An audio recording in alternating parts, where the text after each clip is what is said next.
सगळ्यात आधी आम्ही केला आमचा आउटफिट चेक.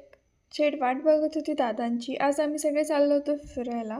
इंदिरा गांधीच्या पुतळ्याला चक्कर मारल्यानंतर आम्ही पोहोचलो पेट्रोल पंपला. टाकी फुल करून घेतली आणि पोहोचलो सिटी सेंटर मॉलला. तिथे पोहोचल्यानंतर ॲज युजुअल मनू आणि माझ्या गप्पा चालू झाल्या. मामी हे घ्यायचं आहे, मामी ते घ्यायचं आहे करत करत पोहोचलो पुढे. तिथे आम्ही घेतली सॉफ्टी आणि असं म्हणता की मॉलला गेल्यानंतर सॉफ्ट इज मॅन्डेटरी. मस्त एन्जॉय केलं आणि चाट भेळ खाल्ली.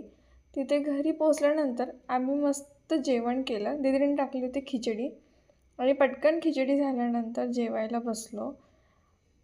जेवण खूपच टेस्टी झालेलं होतं आज आणि अचानक ठरलं की मूवीला जायचं आहे. पटकन चेंज केलं आणि आम्ही पोचलो पुढे बॉक्स ऑफिसला. बॉक्स ऑफिसला पोचल्यानंतर बघितलं की आज खूपच गर्दी आहे. रात्रीचे 10:30 वाजले होते. तेव्हा कळलं नाशिकची पब्लिक तर खूपच ॲक्टिव्ह असते. नंतर आम्ही पाहिला दशावतार आणि लास्टला सेल्फी तो लेना बनता है बाई.